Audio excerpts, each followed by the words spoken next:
সময় নারায়ণগঞ্জে যে একটা বক্তব্য এসেছে, আসলে যারা সচেতন মহল, সামাজিক রাজনৈতিক ব্যক্তিত্ব, তারা জানেন শফিক বাংলাদেশ আওয়ামী লীগের কোনো সহযোগী সংগঠন কিংবা আওয়ামী লীগের সাথে তার কোনো সম্পৃক্ততা নাই। সে কি করে থানা আওয়ামী লীগের সম্মানিত সাধারণ সম্পাদক আলহাজ মোহাম্মদ ইয়াসিন মিয়ার বিষয়ে বিষোদাগার করে, এর কারণ হিসাবে আমি বলতে চাই যে তার উদ্দেশ্য হচ্ছে এটাকে রাজনৈতিকভাবে হাজী ইয়াসিন সাহেবকে নেতৃবৃন্দের কাছে হেয় করার জন্য এবং তার ছেলেদের যে সন্ত্রাসী কর্মকাণ্ড এবং অপকর্ম এবং নিজের যে অপকর্ম সেইগুলিকে আড়াল করার জন্য সে এখানে রাজনীতিকে টেনে এনেছে। সে বিগত নির্বাচনের কথা উল্লেখ করেছে যে আমাদের মিজমিজি পশ্চিমপাড়া সেন্টারে 15% ভোট কাস্ট হয়েছে, যা নিতান্তই মিথ্যা এবং বানোয়াট। এর সম্পূর্ণ রেকর্ড মাননীয় এমপি মহোদয়ের নিকট এবং জেলা নির্বাচন অফিসে ও আমাদের কাছে তার প্রতিটা কেন্দ্রের ফলাফলের শীট আমাদের। এখন শফি নিজে হোক কিংবা শফিকে উৎসাহিত করে হাজী ইয়াসিন সাহেবের ভাবমূর্তি নষ্ট করার জন্য একটি কুচক্রী মহল বিভিন্ন সময়ে বিভিন্নভাবে তাকে চেষ্টা করেছে বিপদে ফেলার জন্য, তাকে ছোট করার জন্য। কিন্তু মহান আল্লাহ যাকে পছন্দ করেন, যাকে সম্মান দেন, যাকে ইজ্জত দেন, তিনিই ইজ্জত পান। আর ষড়যন্ত্রকারীরা পদে পদে অপদস্থ হয়ে শেষ মুহূর্তে শফিক তার এই 2 নং ওয়ার্ডে যেভাবে অপকর্ম চালাচ্ছে, এখানে কেউ বাড়ি করতে হলে তাকে সালামি দিয়ে কাজ ধরতে হয়, কেউ ব্যবসা বাণিজ্য করতে গেলে তাকে সালামি দিতে হয়, তার অফিসে ডেকে নিয়ে তাদের কাছ থেকে এই সমস্ত সালামি আদায় করে এবং বাড়িঘর করার জন্য যে সমস্ত মালামাল দরকার, এই মালামালগুলি অতি নিম্নমানের হলেও তার কাছ থেকেই ক্রয় করতে হবে, অন্যথায় এই এলাকায় বাড়ি করা যাবে না, এই বলে মালিকদেরকে বিভিন্নভাবে হুমকি দিয়ে তারা মালামাল বিক্রির চেষ্টা করছে। এমনকি কোনো জমির মালিক জমি বিক্রি করতে গেলে তাকে টাকা দিতে হবে, জমি ক্রয় করতে গেলেও তাকে টাকা দিতে হবে। এই যে মানুষ আজকে অতিষ্ঠ, এই এলাকার প্রতিটি জনগণেরা, এটা আমার একার কথা নয়। আপনি এই শফিক এবং শফিকের ছেলে সম্বন্ধে যদি কোনো তথ্য জানতে চান, এলাকার এ প্রান্ত থেকে ও প্রান্তে আপনারা জানতে পারবেন তাদের কুকর্মের ইতিহাস। তারা মানুষকে জিম্মি করে মানুষের বাড়ির সামনে বসে বসে গাঞ্জা খায়, মদ খায়, হিরোইন সেবন করে এবং তারা মাদকের এজেন্ট। তাদের এই ছেলেরা তারা মাদক বিক্রি করে এই 2 নং ওয়ার্ডে নয়, শুধু এটা একটা মাদকের শেল্টারের কেন্দ্র হয়েছে। এখান থেকে মাদক বিভিন্ন দূর দূরান্তে পাচার হচ্ছে, কিন্তু ভয়ে মানুষ মুখ খোলে না। মানুষ ভয় পায় বাঁচার জন্য, মানুষ ভয় পায় সম্মানের জন্য, মানুষ ভয় পায় ইজ্জতের জন্য।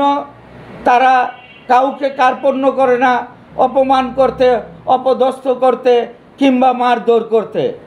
এমনই এক দুঃসহনীয় অবস্থায় আজ 2 নং ওয়ার্ডবাসী আমরা বসবাস করতেছি। আমাদের উপরেও অত্যাচার করবে, আবার আমাদের বিরুদ্ধেই তারা মামলা করে, তারা বিভিন্ন মিডিয়ার সাথে কথা বলে, তারা প্রিন্ট মিডিয়াতে আমাদের বিরুদ্ধে বিভিন্ন বক্তব্য প্রদান করে থাকে, যা নিতান্তই নিন্দনীয়। এবং আমাদের মিডিয়া কর্মী ভাইয়েরা এবং প্রিন্ট মিডিয়া, ইলেকট্রনিক মিডিয়ার নিকট আমি আকুল আবেদন জানাবো যে শফিকের ডাকে আপনারা কেন যান তার ভিডিও বানানোর জন্য, তার খবর ছাপানোর জন্য। কারণ সে তো বাংলাদেশ আওয়ামী লীগের কোনো নেতাকর্মী নয়, তার তো কোনো নৈতিক অধিকার নেই থানা আওয়ামী লীগের প্রেসিডেন্ট নিয়ে, সভাপতি সেক্রেটারি নিয়ে কথা বলার। বাংলাদেশ আওয়ামী লীগ সিদ্ধিরগঞ্জ থানা শাখার সম্মানিত সেক্রেটারি আলহাজ মোহাম্মদ ইয়াসিন মিয়া একজন কর্মী বান্ধব নেতা হিসাবে এই সিদ্ধিরগঞ্জ অঞ্চলে তিনি পরিচিতি লাভ করেছেন। শুধু তিনি এই সিদ্ধিরগঞ্জ থানা নন, তিনি এই নারায়ণগঞ্জের মধ্যে একজন কৃতি পুরুষ হিসাবে নিজের পরিচিতিকে, নিজের অস্তিত্বকে তিনি প্রতিষ্ঠিত করেছেন। তিনি একজন রাজনৈতিক নন, সামাজিক ব্যক্তি হিসাবে এই অঞ্চলে হাই স্কুল নির্মাণ করেছেন, ঈদগাহ নির্মাণ করেছেন, এই স্কুলে মাদ্রাসাকে প্রতিষ্ঠিত করেছেন, এই অঞ্চলের রাস্তাঘাট, এই অঞ্চলের বিভিন্ন বিদ্যালয়, আলহাজ আমাদের প্রাণপ্রিয় সাংসদ আলহাজ মোহাম্মদ আলহাজ এ.কে.এম. শামীম ওসমান সাহেবের সাহায্য নিয়ে তাকে উদ্বুদ্ধ করে তিনি তার এলাকাকে উন্নয়নের মহাসড়কে উপনীত করেছেন। অথচ এমন একজন ব্যক্তির নামে যার পিতা শহীদ চেয়ারম্যান এই এলাকায় 7 মার্ডারের মতো একটি হত্যাকাণ্ড সংগঠিত করেছিল, সেই শহীদ চেয়ারম্যানের কুসন্তান শফিক সেই 7 মার্ডারকে পুঁজি করে এই এলাকার বিভিন্ন মানুষকে মামলার ভয় দেখিয়ে, হামলার ভয় দেখিয়ে টাকা লুটে নিয়েছেন। শুধু সিদ্ধিরগঞ্জ নয়, সুদূর নারায়ণগঞ্জের 5 নম্বর ঘাট পর্যন্ত এই শহীদ চেয়ারম্যানের দখলে ছিল। এই 7 মার্ডারকে কেন্দ্র করে আবারও তারা পায়তারা করছে।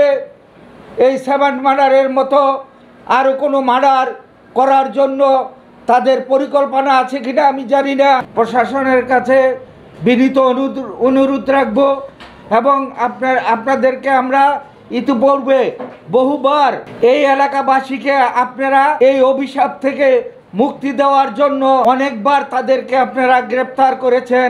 র্যাব 11কে অভিনন্দন, সিদ্ধিরগঞ্জ থানা পুলিশকে অভিনন্দন জানাই, যারা ইতিপূর্বে অনেকবার তাদেরকে গ্রেপ্তার করে জেল হাজতে পাঠিয়েছেন, কিন্তু তারা জেল হাজত থেকে ছাড়া পেয়ে পুনরায় সেই অপকর্মে লিপ্ত হয়।